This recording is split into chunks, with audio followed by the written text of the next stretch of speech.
Yo, what's good? It's your boy Abram Mitchell, and you're tuned in for another episode of the Triple M podcast.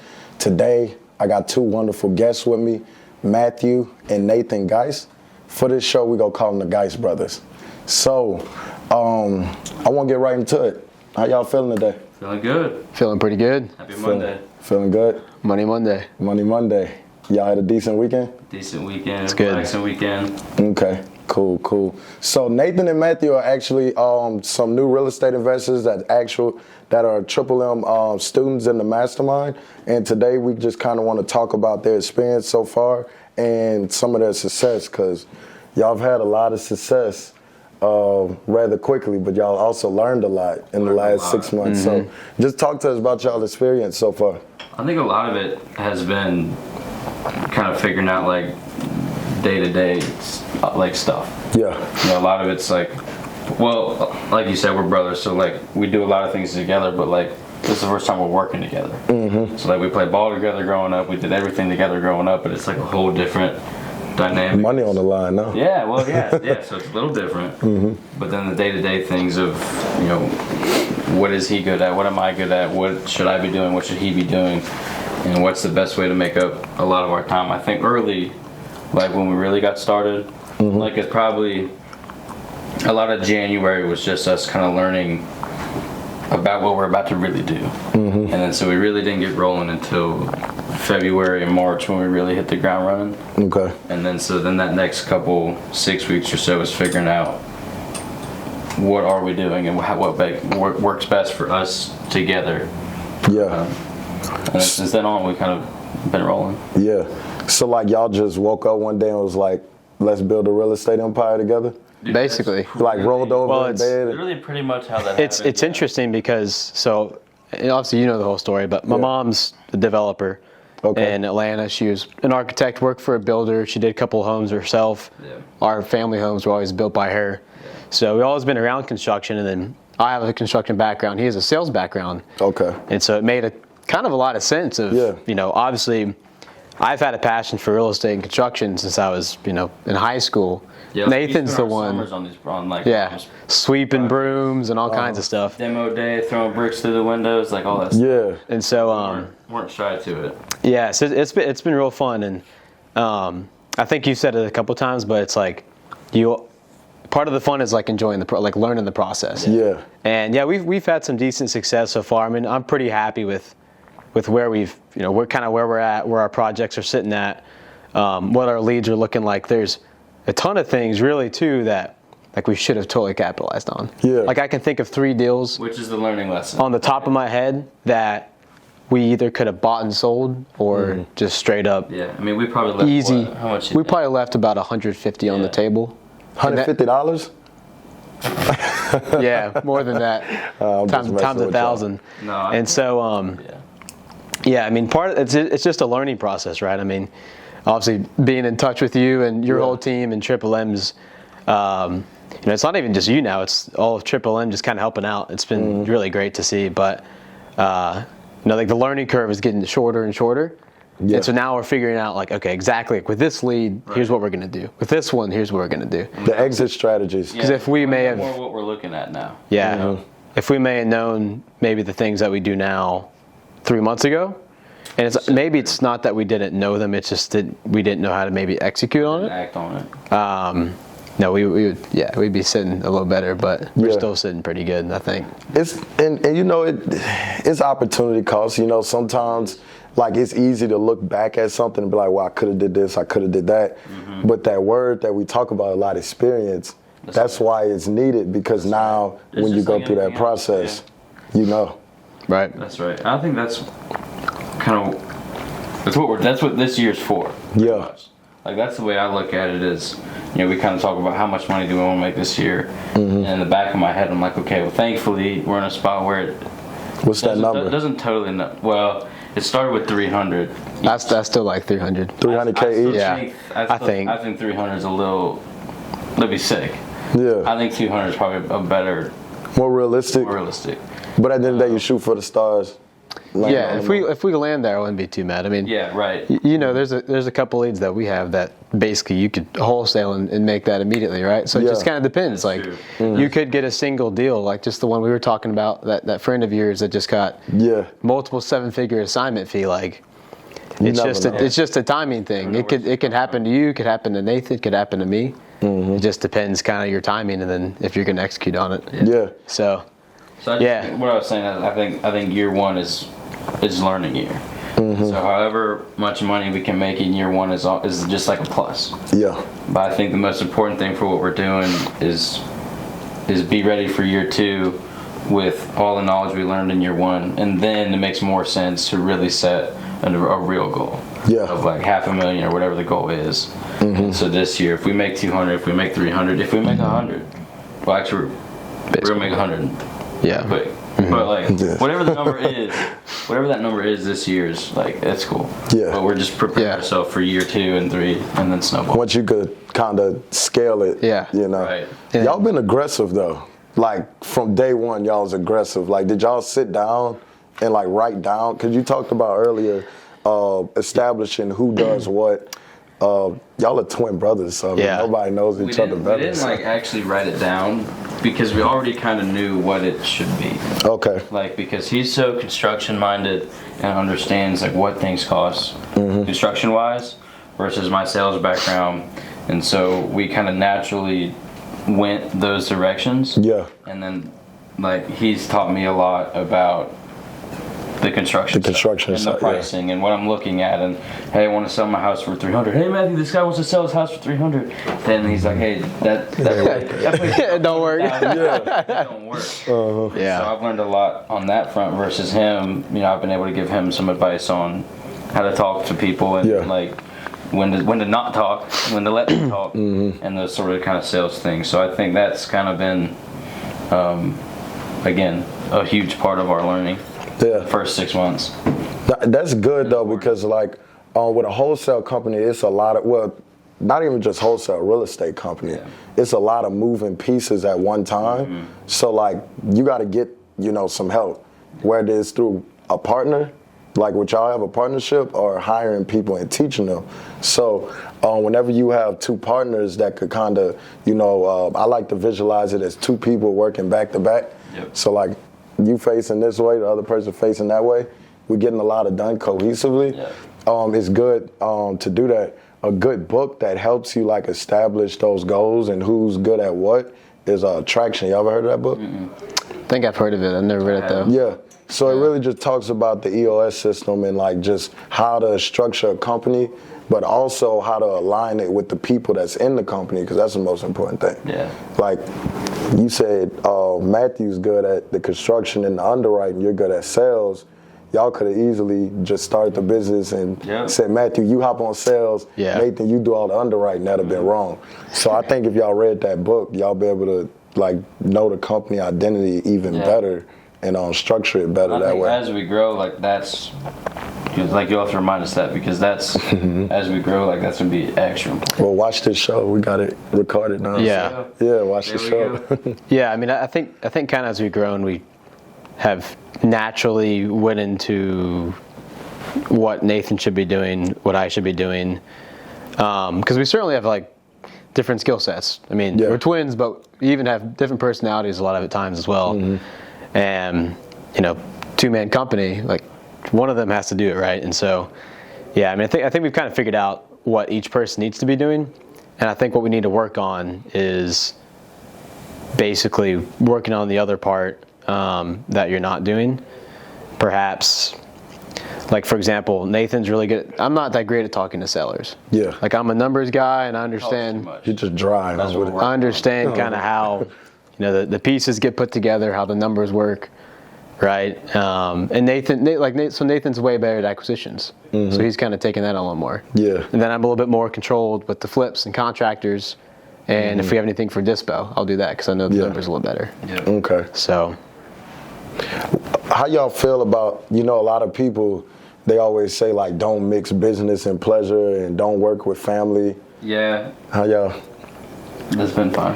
It's been good. So I don't know. I think part of it too is like our end goal is the same. It's aligned. And so it's not like and we get along too. So it's not like we're anything, and with the end goal kind of being the same.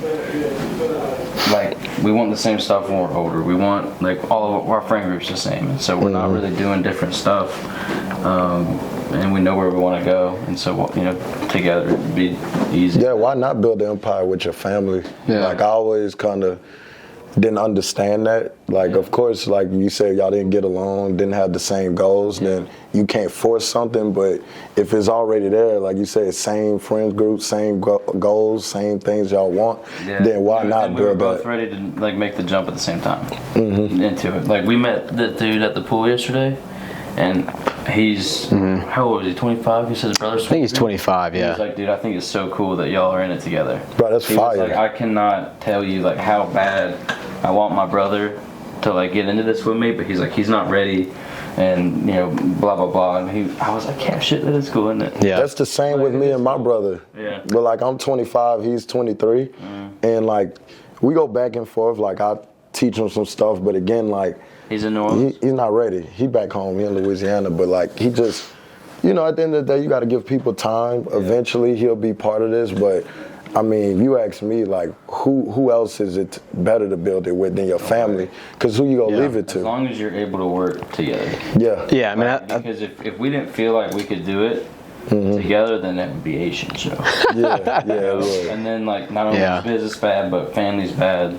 Like, relationship starts fluttering, and it's not worth it. you got to have aligned goals. Yeah. I think. I mean, at the same time, like, we have a good relationship, so it makes it easier, right? Like, he can get mad at me, or I can get mad at him. Like, PJ. yeah. Hop on the PJ for leave town. Yeah, we're going to the next two. Oh, but, so y'all going together on the next one. But it's kind of like, since we have a good relationship, we're brothers, I think it's better than, like, a lot of people have business partners that are not in the family. And, like, to me, it just gets almost a little weird. Like, I have some friends who have business partners, plenty of them, obviously, that are not in the family. And there's always just a little bit of, like, resistance. Yeah. You know what I mean? Like awkwardness, or like A little bit of awkwardness. You're getting into business and you're trying to figure out, like, how to work with this new person, and this person's trying to figure out how to handle this person. It's like coaching, right? It's like some people get coached a different way, and you don't always respond. Some people respond well to actually being yelled at and cussed at. Yeah. Some people that doesn't. They don't like that. So you're Yeah. figuring out how to. It's like year one. And we already knew, right? So Right. it was a really smooth transition, and has been since we started. No, that's good. That's good right there. So like, what would y'all say is like the biggest like nuance since y'all started? Like, just in the business with, of course, first establishing who's doing what, but then the actual business, because there's a lot. Working together, as far as like what we're. Just the actual business, the real estate part of it. Because I mean, y'all got flips going on. Yeah, I think part of it's just learning, and then trying to figure out what the exit strategies are and what is the best thing for us, like, in the second. Okay. I mean, would you agree? Yeah, I mean, I think, for general nuances, it's like, obviously, experience is one. I think once you have, I feel like we're to the point, roughly, almost about 6 months in, Okay. where now we kind of have the experience. Like, there's not really much more we can learn. I think now it's just we need to get better at executing. Yeah. So I think once you kind of have your experience and then your connections, which I think we're getting to that point where we have everybody we need to do what we want to do. Yeah. Then it's just getting better at executing. So, I think that's really about it. What is that end goal that y'all both really want? Early retirement. Early retirement. Yeah. So that's relative. Give me a number.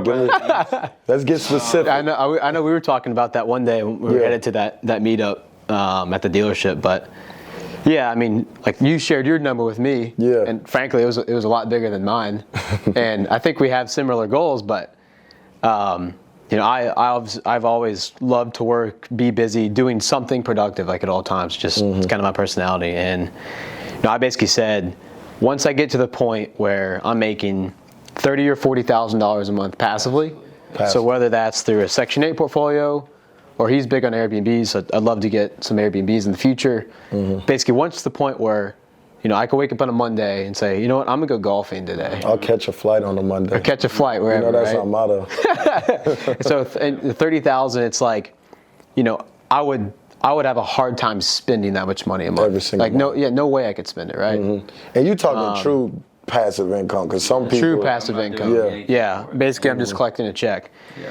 And the thing is when you get kind of creative, after a couple years of being creative with your money, it's really not that hard to get to. Right. Yeah. So like, I want to be retired at 30 and just have that money basically reinvesting back into more assets, making more passive. Yeah. Okay. So, whether 30 is attainable or not, I mean, I'm 26. I don't feel like it's unattainable, frankly. We just gotta have a couple big years. Yeah. Gotta have a couple good years. That's what people talk about, is it takes money to make money. And so, I think, 30 be great, 28 be great, but 32 would also be great. Somewhere in the 30s is reasonable. Yeah. Like, we're at the point of our lives where families are coming up, like we're still unmarried, no kids, and so those things cost money. Yeah, and time. Hell, time. That's the most important. Lots of time. Yeah. And so I think now, like, we're trying to get to the spot where we can bankroll things,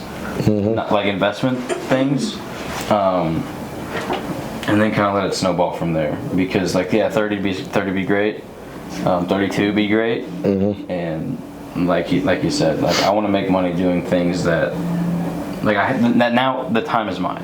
Yeah. And I'm still making a good living, and preferably somewhere by a beach. Y'all both keep mentioning the beach. With a boat. Did y'all go to the beach a lot coming up? Yeah, I mean, We got a trip coming up. Dad was from Florida. That was born in Boca, so Okay. it's kind of the natural, You right there on the water. easy vacation. Yeah. We grew up in Atlanta originally, or we were born in Atlanta, so it's really, I mean, you can go up to South Carolina Beach, which is like 4 or 5 hours. You can get down to the Panhandle, which is like 5 or 6 hours. So, and the easy beach trip makes everybody happy. Yeah. So, but I do. It does put you in a better mood just Yeah. sitting in the It sun. does, dude. Yeah, Sitting in the sun, sand, floating around, even like a house on a pool. I even see Natalie pouting a little bit now that she back. You go on vacation? I was gone for a month. Oh, where'd you go? Yeah. You went, Tahiti? Oh, wow. You must pay good. How was that? Yeah. Little something, man. Yeah, y'all hiring? Put in the application, bro. What about you? What's your long-term goal in terms of location? Man. Because I know got your financial multiple goals. but- locations, bro. Yeah, I got multiple locations, man. It's like, I mean, you try to attach a number to it, but it's the same thing as y'all. Like, I want to be able to live the lifestyle that I want, which With less effort. is very luxurious. I like a lot of things. I'm not gonna say I'm materialistic, but I mean, we here, so let's enjoy it. Let's live hard. Nice things are good. It's just getting to that point. I always say security is the number one feeling in the world. So getting to the point where if I wake up and I want to just go back to sleep, I could do that without second guessing it. You know what I mean? And that money is coming in. Got it coming in at the first of the month, second. I don't care when they pay. As long as it's coming in. As long as it's coming in. As long as it's coming in, So I think that's the coolest thing about real estate. Yeah. There's different avenues that you can get into, and some people talk about, well, you should just kind of focus on one, find your niche, like we talk about the pizza. Yeah. Like, so my friend's dad with the plane, his best friend does like the outlet shopping centers, like the ones, not outlet, but the ones that like you'll have your Publix in, and then the little Chinese place. Okay. Little Great Clips and stuff like that. So that's his niche. Okay. And he does super good. Now other people, like, I love Airbnb, but I also see the risk in Airbnb. And I see the things that, like, if you don't have the funds to like blow your Airbnb out of the water with a bunch of amenities and make it super cool, really nice furniture and stuff, I think the ones that don't have that are going to have problems going forward. And the other ones where you're Section 8 or you're just single family. And so I think kind of figuring out, I don't know if I agree finding just one niche and sticking to it, or even stuff like car washes. Like, that's a development play that will cash flow. Yeah. And self-storage and those things. So I think kind of figuring out which one of those to get into next, that's the best ROI. Yeah. Is going to be huge, like, for us to hit a say the number's 30 to hit a 30-year-old retirement. Yeah. And would y'all say like the wholesale funds is what's gonna fund those deals moving forward? Like. Yeah, but then also the flips too. Yeah. Yeah. And all of it's just gonna fund. So the quicker cash, the quicker plays. Yeah. I mean, I think that's. I think me and Nathan's, we have, obviously we've talked about it, we have very similar long-term goals, but short-term is obviously, wholesaling and flipping is sort of a means to an end, right? Yeah. And you talked about it. If you're doing just wholesaling and you're great at it, that's great, but it's a lot of work. Yeah. It's very tough to get properties and wholesale them correctly, right? Yeah. You gotta wake up and chase a deal every day. Yeah, you got to. Yeah, so. Sometimes on weekends too. Exactly. It's tough work. On Sundays. And so, basically, I think what we would like to get to the point to is, if we could wholesale even just one a month, then always have a flip closing or a new flip being purchased once a month. So 12 flips a year, 12 wholesales a year. Like we enjoy the It gets to be some pretty good money at some point, right? We enjoy the flips. Like it's fun. It's not like chasing deals are cool and getting contracts signed is awesome. But like going through the process of even what color do I want to paint this in a flip. So you like the design aspect of it. It's fun. It's like creative and it brings out, a lot of conversation between us. Like, I don't want to do this, I don't want to do that. We should spend extra money on this and less on that and and that kind of thing and then kind of see the project finished like we just closed out the first one. Okay. See, I just closed out y'all's first flip. The one in Murphy. Yep. How much y'all clear on that one? I don't know. We did something. It's like 35. Yeah. Okay. We kind of got hosed on a late foundation issue. But we spent like almost 15. Yeah, we spent about 15,000 on foundation stuff. Yeah, we had quotes. that y'all didn't expect.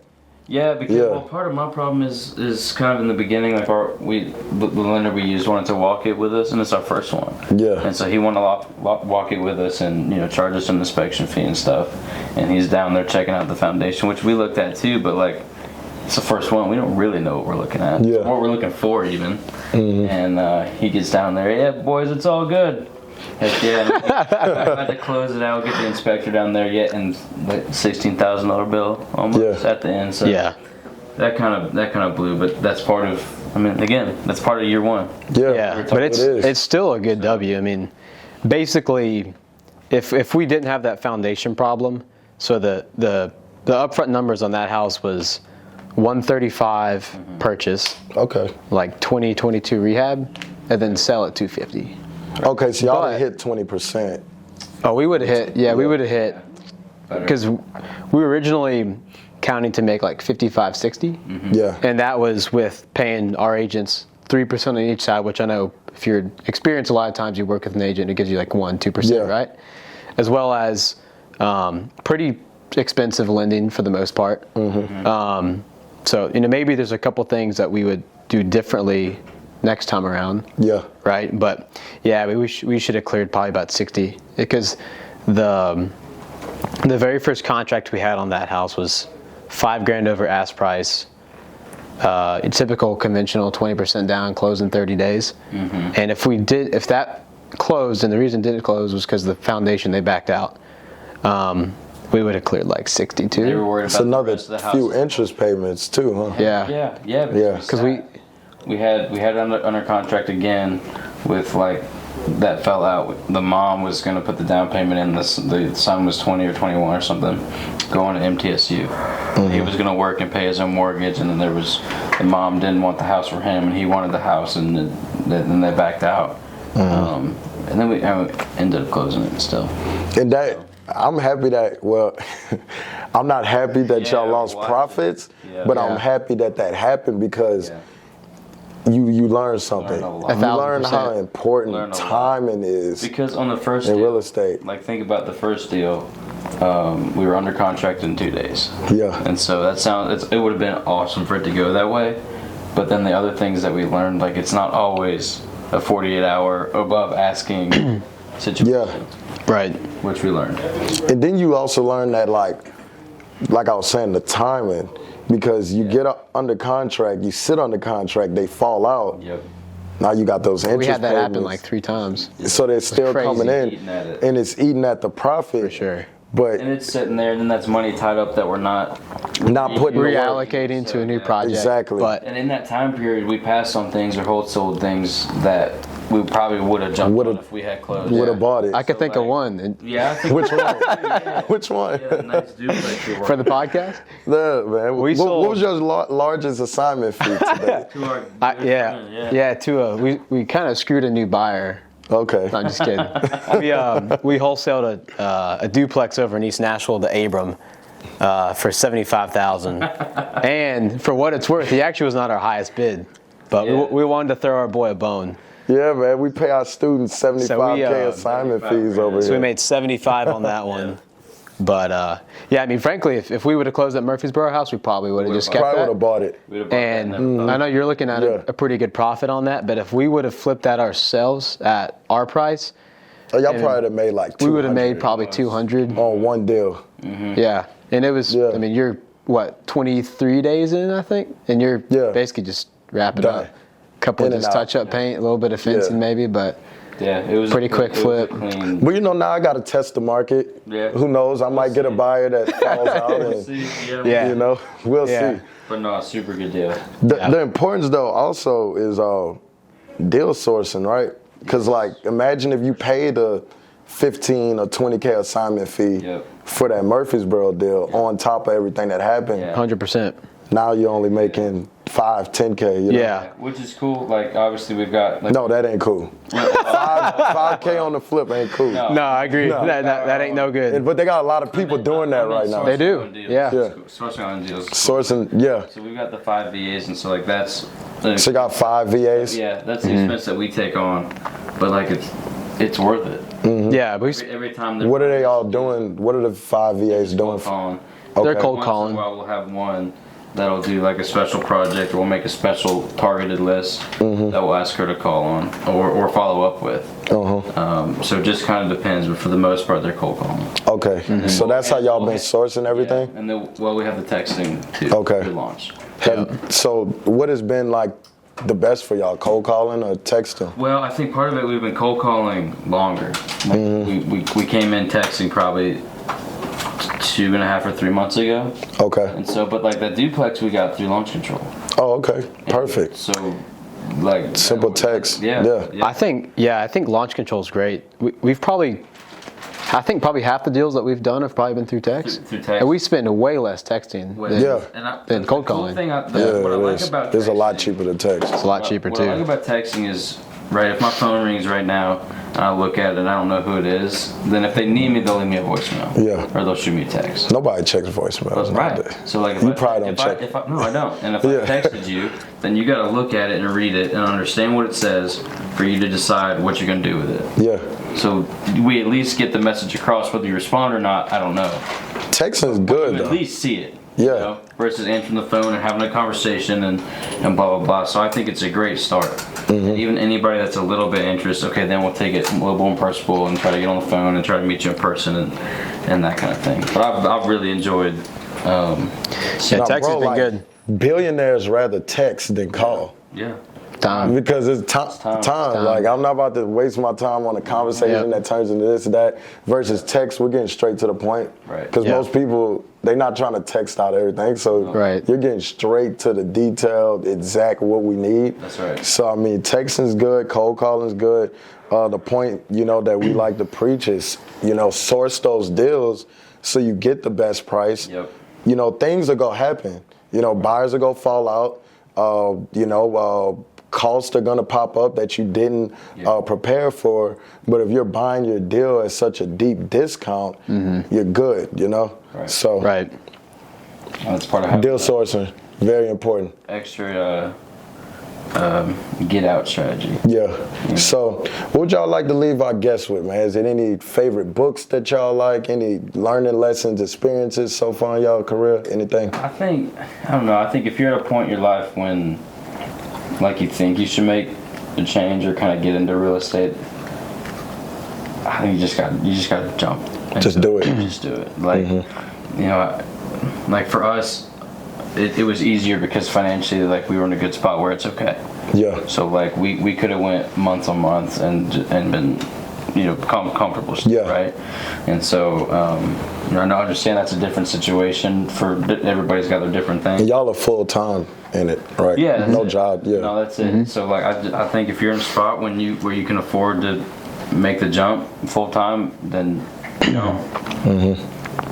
Yeah, I mean, I agree with that, and it was a pretty easy decision for me and Nathan to kind of go full time, and it was like one thing. It's like, and we've always, wanted to do something like this. I think. I mean, I had a corporate job for a while, and it taught me a lot, but I knew it wasn't what I wanted to do long term, and I think once you kind of figure that out, and then you see sort of what other people are doing. I mean, frankly, we got involved a lot because of you and Paul, actually. Seeing what you guys are doing. Which I just still look back and think it's crazy. But especially at a young age, like you see a lot of older guys that make a bunch of money and you're kind of looking at it like, well, they're 45 years old. So like we got 20-year gap before I'm like that. Yeah. And we see you guys and we're like, we can do that soon. You can do it right now. Yeah, do it right now. We're no different than And you. that's part of the jump. It's just doing That's it. part of wanting to jump. Yeah. Yeah, I mean, I think at the end of the day, we're still learning, right? I think we've done pretty well so far, but we are still learning a ton and wanting to do a whole lot more than what we're doing right now. Right. But Did you make money while learning? Yes. You fell For forward, sure, you know what for I mean? sure. So, but I think you got to be ready to make the jump, and you need to bet on yourself. Yeah. Don't be afraid to fail either. yeah. It's like we talked about, we probably missed out on as much money as we've made. so many Like, deals. So it's just part of it. Lessons. learning. The L's create lessons. That's it. That's Facts. what it stands for. So y'all jumped in 6 months ago. Where are y'all at? Because you said 300 a piece or 200 a piece on the go. We've made. So we've made in pure profit right now. We've done 130. Okay. Once our other flip closes, we'll make like 60 to 80 on that one. That should come in about 4 weeks. And then in terms of other things, I mean, Nathan's selling an Airbnb, bought another one. I just closed a Section 8 portfolio, made like 150,000 equity in that. Yeah. So I don't know if you count equity or not. That's a good. What would you mean? We count everything. You know what everything, Beyonce right? say? So it Pay me in kind of equity. depends how you look at it. Hey man, equity. Yeah, I mean, Clip that up. to get to my personal goal, and I think Nathan's is around the 300, for both of us. I think we'll get there. Yeah. We're just going to keep on piercing. So I mean, y'all well over 200 grand in 6 months. I mean, I think that's a pretty We good need to start. pick up a couple flips like today. I didn't Yeah. make 200 grand my first And Abram's year. about to sell me another flip, so Yeah. Maybe. we got some more We ain't coming. told him. Yeah. We ain't told him yet. Yeah. Well, But yeah. that wraps up our show today. Appreciate everybody for tuning in. These are the Geis brothers. Y'all can find them on Instagram at Geis Brothers Real Estate. Follow them. Stay up to date on their real estate career, because I think y'all go smash those numbers in every goal that y'all got out there. Y'all got the right mindset about it. As long as you got the right mindset, you good. We out.